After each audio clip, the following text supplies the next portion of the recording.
Everyone, good morning. तो कैसे हैं आप सब? उम्मीद करती हूँ आप सभी बहुत अच्छे होंगे, सेफ़ होंगे, स्वस्थ होंगे। तो यहाँ देखिए, मैं सुबह सुबह उठ गई थी, जैसे डेली उठती हूँ वैसे ही उठ गई थी और बिना शूट किए रोटी भुजिया बच्चों के लंच के लिए बनाकर रख दी थी। क्योंकि रोज़ रोज़ बिस्किट मिक्सचर ये सब नहीं देना चाहिए, तो कभी कभी मैं बीच बीच में रोटी पराठा पूरी ये सब बनाकर दे देती हूँ। तो आज मैं सोची कि रोटी भुजिया बना देती हूँ, बच्चे खा भी लेंगे और ले भी जाएंगे। तो जब बच्चों को उठाने गई लंच बनाने के बाद, लंच पैक करने के बाद, तो बच्चे 6 बजे मैं उठाने गई उन लोगों को, तो बोलते हैं कि मम्मा स्कूल बंद है, क्योंकि प्रिंसिपल मैम के घर में कोई पूजा वगैरह ये सब था और छोटे बच्चों का स्कूल बंद कर दी थी, बड़ों का खुला हुआ था। तो मुझे पता नहीं था, तो मैं अपना जो भी मेरा काम जो भी होता है सुबह का, वो सब मैं कर ली थी। तब मैं बच्चों को उठाने गई थी, तो बच्चे बोले कि मम्मा स्कूल बंद है तो थोड़ी देर और सोने दो, तो मैं छोड़ दी थी। तो बच्चे 7 बजे उठे थे यहाँ पे। और आज मैं देखिए यहाँ पे गद्दा भी मैं रख दी हूँ धूप में, क्योंकि देखिए 7 बजे घर में धूप आ गया और बहुत ही कड़ा वाला धूप था आज। तो मैं सोची कि थोड़ा सा गद्दा सूख जाएगा। और उसके बाद मैं यहाँ पे सब्ज़ी दिखा रही हूँ कि सब्ज़ी हस्बैंड लेकर आए थे शाम में, क्योंकि सब्ज़ी बिल्कुल भी ख़त्म था। मैं 2-3 दिन से काम चला रही थी सब्ज़ी का, और बच्चों को उधर दूध दे दी थी, बादाम दे दी थी और बिस्किट दे दी थी, क्योंकि बच्चे सुबह सुबह ना रोटी ये सब खाना नहीं चाहते। रोटी भुजिया तो बना हुआ था लेकिन वो खाना नहीं चाहते हैं। और बाबू का यहाँ पे दूध ठंडा हो रहा है और वो भी बिस्किट खा रहा है, तो दूध गर्म था, इस वजह से मैं छोड़ दी थी, रख दी थी यहाँ पे दूध ठंडा होने के लिए। तो यहाँ देखिए रोटी बना हुआ है, भुजिया बना हुआ है, लेकिन अभी खाने के लिए कोई भी तैयार नहीं है इतना सुबह सुबह। इसके बाद मतलब घर में कुछ कुछ काम तो इधर उधर रहता ही है, कुछ कुछ मैं कर रही थी, मतलब छोटा मोटा काम जो कि ब्लॉग में भी नहीं आ पाता है। और यहाँ पे बच्चों को मैं बैठा दी थी पढ़ने के लिए, क्योंकि 8 साढ़े 8 होता है तो हस्बैंड भी आ जाते हैं, सोकर उठते हैं तो वो आ जाते हैं यहाँ पे बाबू से मिलने के लिए। लेकिन आज तो बच्चे भी घर में ही थे, तो बच्चों को मैं बैठा दी हूँ पढ़ने के लिए। नहीं तो पढ़ते, नहीं तो वो मोबाइल देखते या फिर बदमाशी करते। तो सुबह सुबह मूड ख़राब करने से अच्छा है, बात सुनने से अच्छा है कि मैं इन लोगों को पढ़ने बैठा दी थी, कि पढ़ते देखेंगे तो थोड़ा सा ठीक रहेगा। नहीं तो मेरे हाथ में मोबाइल देखते हैं तो, या फिर बच्चों के हाथ में मोबाइल देखते हैं तो उनको बुखार आ जाता है, उनका पारा गर्म हो जाता है। तो बच्चों को मैं बैठा दी थी ऊपर में पढ़ने के लिए, और नीचे में बैठकर मैं बाबू को दूध पिलाने लगी थी। तो यहाँ पे मैं बाबू को दूध पिला ही रही थी और बच्चे ऊपर में पढ़ाई कर रहे थे। इतनी देर में हस्बैंड आ गए थे और फिर वही बात पे चर्चा शुरू कर दिए कि चलो अपने घर में रहना, 4 तारीख आ रहा है, 1 महीना हो जाएगा, और जैसे रहती थी वैसे रहना, धीरे धीरे करके घर बना देंगे। लेकिन मुझे पता है कि जब मैं रहने लगूंगी तो कोई घर नहीं मिलेगा, कोई घर नहीं बनेगा मेरा, मुझे सब कुछ पता है। क्योंकि इन लोगों के साथ मैं 9 सालों से 8 सालों 9 सालों से रह रही हूँ, तो मुझे तो इतना समझ में आ ही चुका है कि ये लोग क्या करते हैं नहीं करते हैं, क्या करेंगे नहीं करेंगे। तो इनके जाने के बाद मैं बच्चों को दे दी थी नाश्ता, क्योंकि बहुत देर तक बहस हो गई थी हम दोनों में, बहुत देर तक 9 साढ़े 9 बज रहा था लगभग, टाइम ऐसे ही हो रहा था। तो मैं बच्चों को नाश्ता दे दी थी, क्योंकि बच्चों को भूख लग गई थी। और मेरा तो जो मूड ख़राब हुआ था, सो पूरा मूड सुबह सुबह जो ख़राब हुआ, पूरा दिन मेरा ख़राब हो गया। और काम तो मुझे सारा करना ही था, क्योंकि अकेला पेट तो है नहीं कि मैं अगर टेंशन में हूँ तो मैं खाना ना खाऊं। बच्चे हैं तो बच्चों को तो भूख लगती ही है, इस वजह से मुझे सारा काम करना ही था। झाड़ू भी की थी, पोछा भी की थी, खाना भी बनाई थी, सब कुछ की थी। लेकिन मेरा मूड जो है वो बहुत ही ज़्यादा ख़राब था, पूरा ख़राब हो गया था एकदम। सुबह सुबह 8-9 बजे ही मेरा पूरा मूड ख़राब हो गया था, और ऐसा लग रहा था कि पूरा दिन ही मेरा ख़राब है। और मेरा थोड़ा सा गला भी बच गया है, क्योंकि आज मैं बहुत ज़्यादा चिल्लाई हूँ। मुझे जो चीज़ मुझे पसंद ही नहीं है, तो मेरे हस्बैंड को लगता है कि जैसे शुरू में ये मुझे फुसला लेते थे, ऐसे ही मेरी सासू माँ हमेशा करती थी। और तो मुझे मेरे हस्बैंड जो है वो मैके छोड़ देते थे, फिर मैके से फुसला कर ले आते थे कि चलो लास्ट चांस दो, अब नहीं होगा, अब नहीं होगा। तो फिर मैं वहाँ से आ जाती थी, मुझे लगता था कि शायद कहीं ठीक हो जाए, कहीं ठीक हो जाए।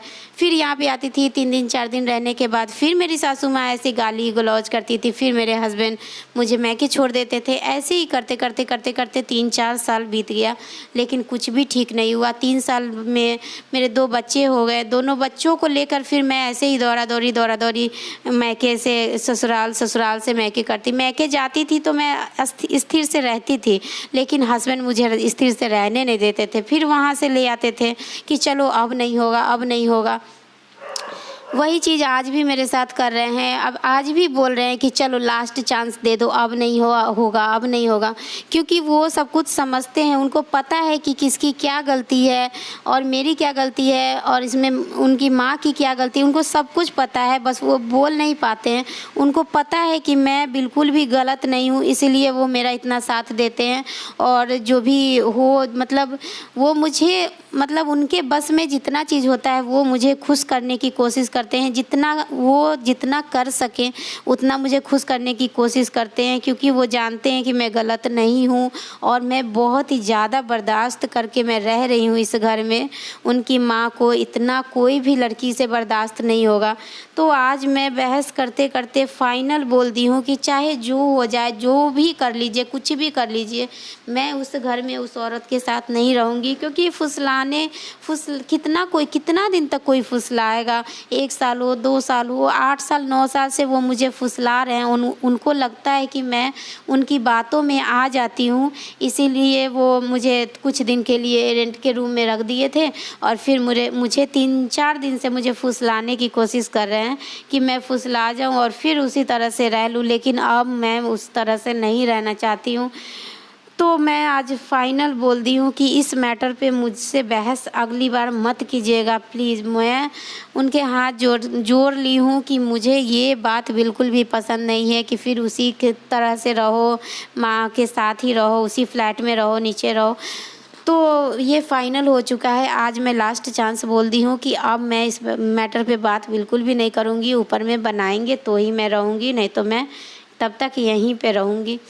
और बहुत ही ज़्यादा बहस करते एकदम से मेरा सर दर्द होने लगा था और मूड बहुत ज़्यादा ख़राब हो गया था। इस वजह से मैं इसके बाद से खाने पीने के बाद से मैं आराम करने लगी थी। खाना पीना सब कुछ तो मैं बनाई ही थी।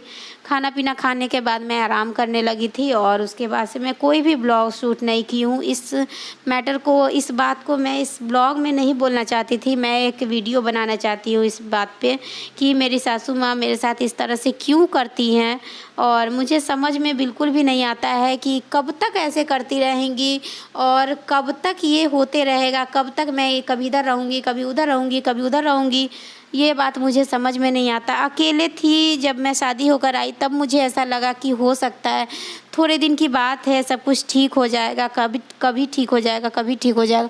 लेकिन उसके बाद बच्चे हुए तो मुझे लगा कि शायद अब कहीं ठीक हो जाएगा। लेकिन 1 बच्चे होने के बाद, 2 बच्चे होने के बाद, 3 बच्चे होने के बाद, लेकिन आज तक कुछ भी ठीक नहीं है। वैसे ही आज हो रहा है जैसे कि मैं शादी होकर आई थी तब से 8 साल 9 साल पहले जैसे होता था उसी तरह से मेरे साथ आज भी हो रहा है। तब मैं अकेली थी तो मैं मैके भाग जाती थी, अकेली थी तो कहीं भी चली जाती थी। 1 बच्चे थे तो भी मैं लेकर चली जाती थी आराम से। लेकिन 2-2 बच्चे, 3-3 बच्चों को मैं लेकर कब तक इधर उधर भटकती रहूँगी, ये मुझे समझ में नहीं आता है। इसलिए मुझे आज ज़ोर से बोलना पड़ा है और बहुत ज़्यादा मैं चिल्लाई हूँ, क्योंकि नहीं बोलने से नहीं समझते हैं। बहुत सारे लोग जो होते हैं बिना बोले मन की बातों को नहीं समझते हैं। इसलिए मुझे आज खुल के बोलना पड़ा है कि मर जाऊंगी लेकिन मैं उस घर में नहीं जाऊंगी, ये मेरा फाइनल डिसीज़न है।